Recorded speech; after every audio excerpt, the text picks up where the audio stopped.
नमस्कार दोस्तों, मैं दिवेश कुमार किसान क्रांति मोर्चा के राष्ट्रीय अध्यक्ष आप लोगों के बीच उपस्थित हूँ। आज का मुख्य उद्देश्य है जो हरदोई में एक स्कूल द्वारा वहाँ के प्रिंसिपल द्वारा जिस तरह का सेटअप कहने वाला आदमी या सेटअप कहने वाला बताइए जो पैसा देकर अपने बच्चे को पढ़ा रहा है, उस पर इस तरह का डांट सुनना पड़ेगा, अपमानित होना पड़ेगा। हमारे देश के प्रधानमंत्री जी और हमारे वहाँ के मुख्यमंत्री जी, वहाँ के शिक्षा मंत्री जी कहाँ सोए हुए हैं। इस तरह का जिस विद्यालय में पैसा देकर बच्चे को भेजकर पढ़ाने का काम करे और बाहर से कॉपी किन लिया जाए, किताब किने या क्या वो फैक्ट्री लगा कर रखे हुए हैं कि उसी में खरीदना है, उसी में पढ़ना है। इस तरह का शोषण होगा और हमारे प्रधानमंत्री जी सोए रहेंगे, वहाँ का शिक्षा मंत्री सोए रहेंगे। ये कभी बर्दाश्त करने के लायक नहीं है और तुरंत उस स्कूल को बंद किया जाए।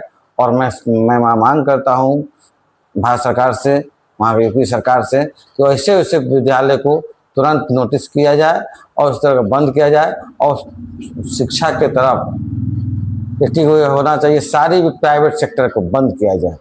जिससे बंद करने से फायदा ये होगा कि गरीब का भी बच्चा और अमीर का भी बच्चा, मंत्री का भी बच्चा, विधायक का भी बच्चा, शिक्षा जो भी अधिकारी का बच्चा एक ही विद्यालय में पढ़ेंगे और बुक जो भी आता है सरकार द्वारा निर्धारित किया जाएगा वही बुक पढ़ेंगे। कॉपी किताब ओपन रहेगा, जहाँ शिक्षा होगा वहाँ से खरीदेगा, तभी यहाँ पर सबसे सस्ता शिक्षा होगा।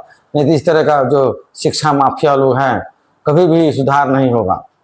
इसलिए शिक्षा को अगर सुधार करना चाहते हैं आप तो सबसे पहले एक ही रास्ता अपनाना पड़ेगा कि वो प्राइवेट स्कूल को बंद किया जाए और सिर्फ सरकारी स्कूल रहेगा और उसी के माध्यम से सुधार हो सकता है, दूसरा कोई नहीं होगा। क्योंकि यहाँ एक ओर आपको टैक्स गवर्नमेंट को मिल रहा है और दूसरी तरफ आप बच्चे को पढ़ाने के लिए प्राइवेट स्कूल का सहारा लेना पड़ रहा है। तो मैं यही मांग करना चाहूँगा प्रधानमंत्री जी से और वहाँ के मुख्यमंत्री जी से, वहाँ के शिक्षा मंत्री जी से, जल्द से जल्द ऐसे विद्यालयों को पूरे बिहार, पूरे यूपी, पूरे देश में बंद होना चाहिए।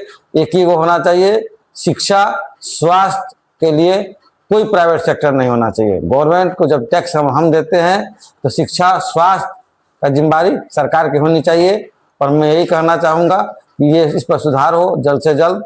अगर नहीं होगा तो मैं पूरे बिहार में किसान क्रांति मोर्चा के माध्यम से पूरे परिवार को मैं कहना चाहूँगा कि सरकारी विद्यालय में अपने बच्चे को भेजें और प्राइवेट स्कूल में नहीं भेजें। और अगर इस तरह की शिक्षा माफिया पर हुआ तो हम लोग आंदोलन करने का भी काम करेंगे।